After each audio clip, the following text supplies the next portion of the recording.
ఓం శాంతి. శివపరమాత్మ మహావాక్యాలు. బాబా అంటున్నారు, సాధారణమైన ఆత్మలు మరియు విశేషాత్మల యొక్క తేడా ఏమిటి చెప్పమంటున్నారనమాట. గుహమైన తేడా ఏంటి చెప్పండి అంటున్నారు బాబా. అంటే సాధారణమైన ఆత్మలంటే ఎలా ఉంటారు, విశేషాత్మలంటే ఎలా ఉంటారు అని.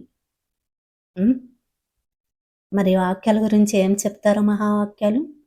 ఇంకా మనం తెలుసుకుందామా?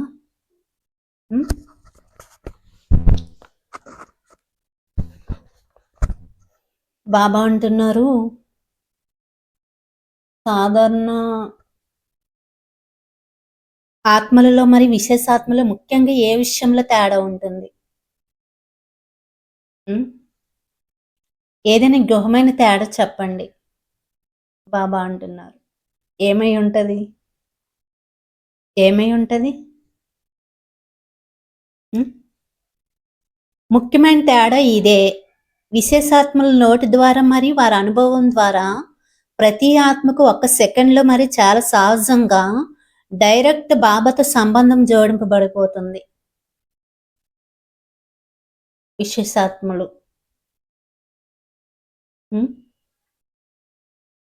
చెకింగ్ చేసుకోవాలి ఎవరికి వారే.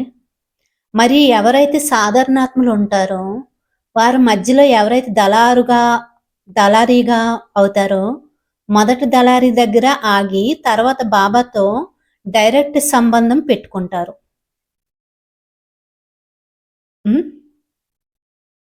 అంటే మధ్యలో ఉన్న వాళ్ళు ఫస్ట్ పెద్ద అక్కయ్యను, లేదంటే టీచర్ అక్కయ్యను, లేదంటే ఏదో ఒక రకంగా మధ్యన వాళ్ళ సలహా తీసుకొని అన్ని ప్లానింగ్లు వాళ్ళతో చేసి తర్వాత బాబాతో సంబంధం పెట్టుకుంటారు సాధారణాత్మలు. సాధారణాత్మలు సేవ ఫలితంలో వచ్చే ఆత్మలో అంత శక్తిశాలిగా అవరు.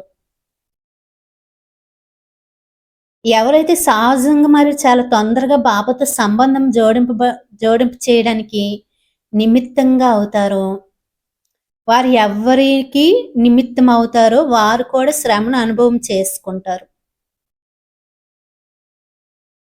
శ్రమ, కష్టం మరి సమయం పడుతుంది.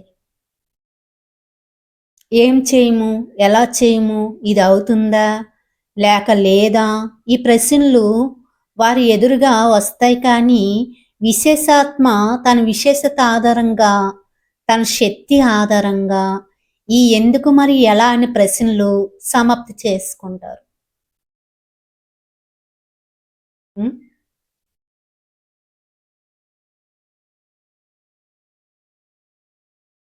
వారి శ్రమ మరి కష్టం అనుభవం చేసుకోరు. రావటంతో ప్రతి ఒక్కరు ఇది నేను పోగొట్టుకున్న పరివారము మరియు మర్చిపోయిన తండ్రిని నాకు మరల లభించారు అని అనుభవం చేసుకుంటారు. ఇటువంటి తండ్రిని నేను ఎలా మర్చిపోయాను అని అనిపిస్తుంది. విశేషాత్మలకు మరి సాధారణ ఆత్మలకు ఇదే ముఖ్యమైన తేడా. సాధారణాత్మ బాబాతో డైరెక్ట్ సంబంధం జోడింపు చేయడానికి ప్రయత్నం చేస్తుంది. కానీ ఈ రోజుల్లో నిర్బల ఆత్మలకు కేవలం తన బలం అవసరం లేదు. ఎందుకంటే కేవలం జ్ఞానం యోగం ఆధారంగా నడవలేరు.